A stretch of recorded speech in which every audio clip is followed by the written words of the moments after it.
HP stylish dengan chipset terbaru yaitu Snapdragon 778G. Enak nih diajakin ngegame.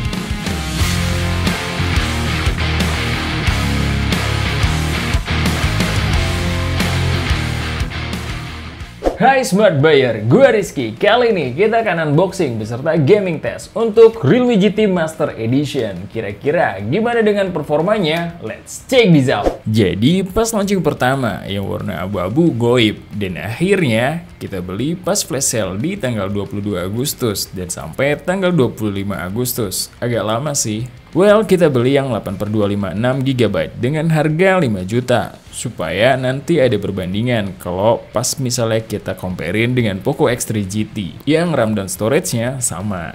Ya udah, langsung aja kita bongkar.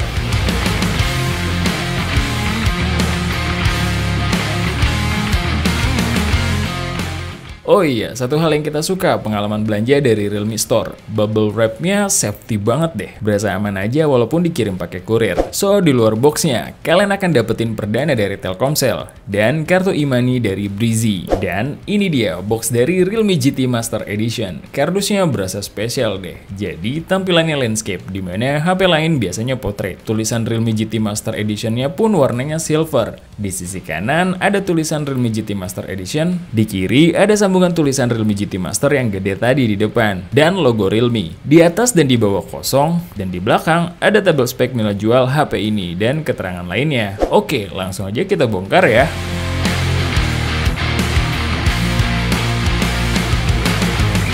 Kalian akan menemukan box karton Welcome to the Realme Family.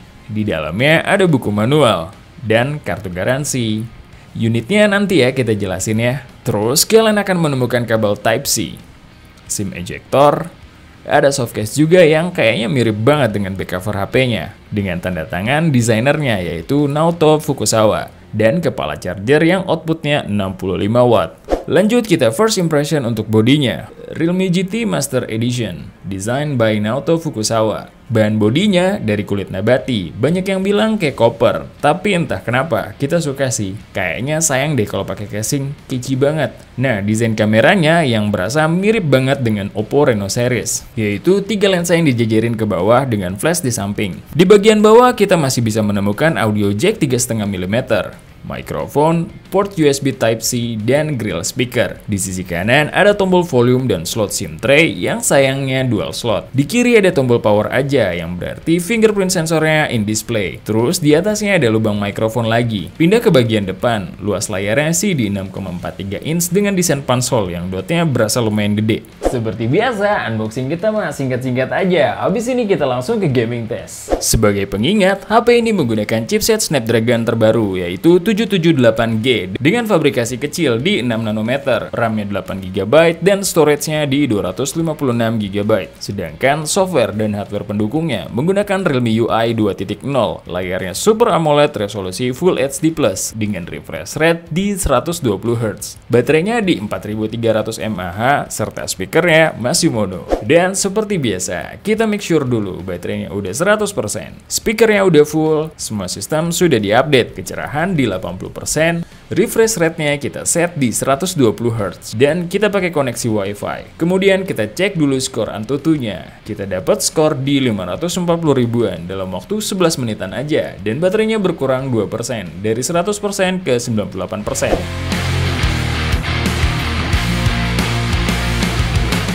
Untuk gaming test ini, kita samain aja ya semuanya dengan Poco X3 GT kemarin. Dan untuk yang pertama kita akan mainkan yaitu Sausage Man. Saat pertama kali kita buka, settingan rekomendasinya di medium high. Tapi kita geser semua ke kanan. Dan saat di dalam game, semuanya terasa lancar. Dan kita nggak nemuin sama sekali drop, apalagi skip frame. Halus sih ini, feel sentuh layarnya juga responsif banget, gyronya juga aman. Kalian bisa pakai di sini.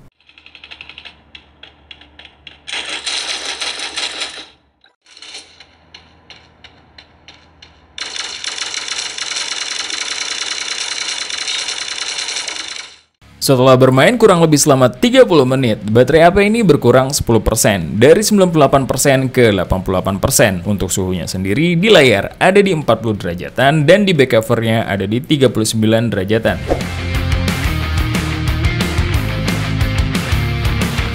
Untuk game kedua yaitu PES 2021 Mobile. Saat pertama kali kita buka, settingannya ada di standar 30 FPS. Dan kayak yang udah-udah, kita set lagi di rata kanan. Hasilnya di sini pun terasa lancar dan smooth banget. Transisi perpindahan bola antar player ke player gak ada yang skip atau nge-lag. Feel sentuh layarnya juga responsif, enak lah main di sini.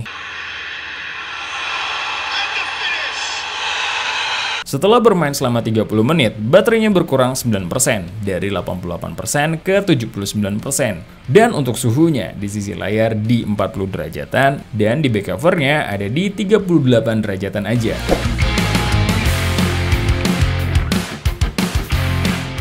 Untuk game selanjutnya, kita akan mainin PUBG Mobile. Untuk game ini, pas kita cek di settingan grafisnya, masih mirip dengan Poco X3 GT kemarin. Kita bisa main di Smooth Extreme, tapi kalau grafiknya dimentokin ke kanan kayak HDR, framenya cuma di Ultra. Kita akan main di TDM dan Battle Royale. Untuk di TDM sendiri, feel bermainnya lancar banget. Gak ada sama sekali drop juga di sini. Walau kita mainnya gak tactical dan cenderung ngeras terus. Feel sentuh layarnya juga tetap responsif dan gak ada delay.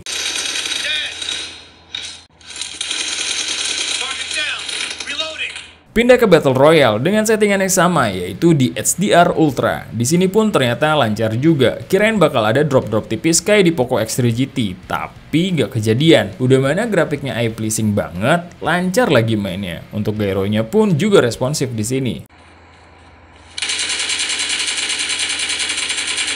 Terakhir, kita cobain di Smooth Extreme. Ya, HDR Ultra aja udah enak, apalagi Smooth Extreme. Udah pasti smooth banget di sini. Gak ada frame drop, bahkan suhunya jadi lebih adem menurut kita.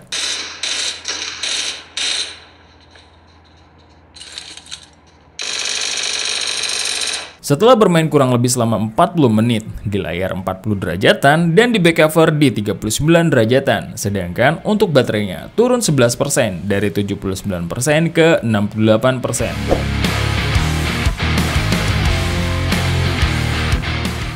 Game selanjutnya yaitu Mobile Legends. Dan di game ini penyakit Realme dengan Mobile Legends kalau untuk HP-HP barunya kejadian. Karena settingannya cuma di high HFR.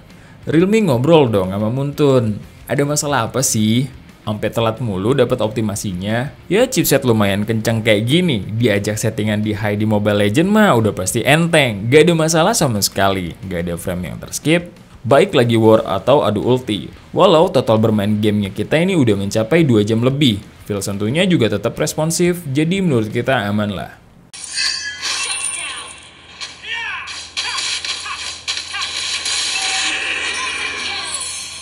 Setelah bermain kurang lebih selama 30 menit, suhu HP ini di layar di 39 derajatan dan di back covernya ada di 38 derajatan. Sedangkan untuk baterainya berkurang 7% dari 68% ke 61%.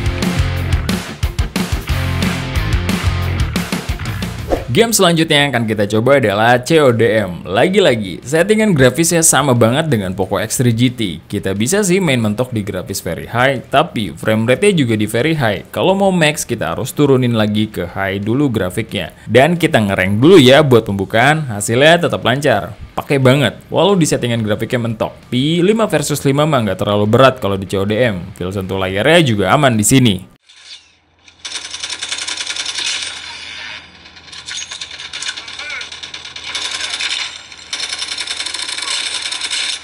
Pindah lagi ke Battle Royale. Dengan settingan yang sama ya, kita mau cuci mata dulu dengan HP ini. Hasilnya uyeh banget. Udah mana lancar di settingan ini, pakai Super AMOLED juga. Gesem banget lah main CODM di HP ini. Frame dropnya ada, tapi tipis-tipis banget. Feel sentuh layarnya juga masih responsif.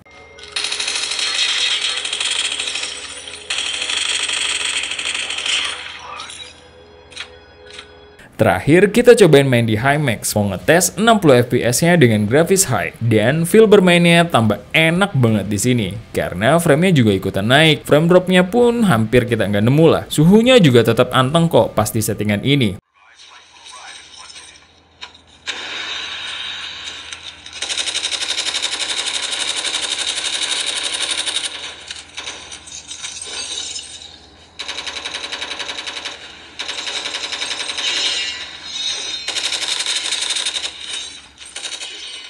Setelah bermain kurang lebih selama 40 menit, suhunya sendiri baik di layar dan di back cover ada di 41 derajatan. Kalau baterainya berkurang 11%, dari 61% ke 50%.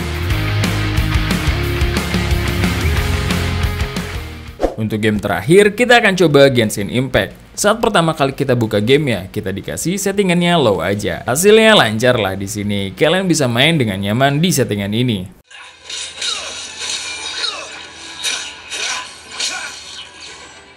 Terus kita paksa lagi mainin di medium. Ternyata di sini feel bermainnya masih tetap nyaman lah menurut kita.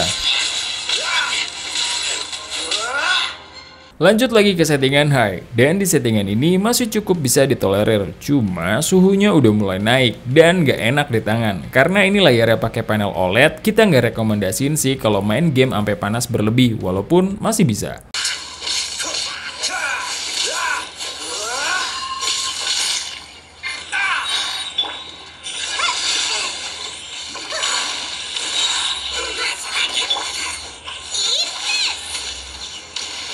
Setelah bermain kurang lebih selama 1 jam, suhu HP ini menjadi 43 mau ke 44 derajatan dan baterainya berkurang 19% dari 50% ke 31%. Setelah serangkaian gaming test tadi, kita tes lagi skor Antutunya buat ngecek apakah ada penurunan performa atau enggak, dan ternyata tetap aman karena skornya masih di 539 ribuan dari yang sebelumnya di 541 ribuan. Gak kerasa lah dan gak ada overheat juga di sini. Walaupun HP stylish, tapi diajakin ngegame masih lancar banget. Ini berdasarkan experience kita mainin ya. Secara kelancaran, hampir semua game yang kita tes semuanya enak-enak aja. Gak ada frame drop berarti. Minusnya di Mobile Legends dimana settingan ultranya belum kebuka. Paling yang jadi perhatian kita di konsumsi daya. Karena baterainya compact, lumayan kegerus sih dayanya. Kalau untuk performanya secara keseluruhan, sabar ya, kita pakai dulu sebulan. Tugas kita cuma ngetes, lagi-lagi keputusan di tangan kalian. Thank you for watching. Sebelum pamit, ingat, research before you buy and be smart buyer. See ya!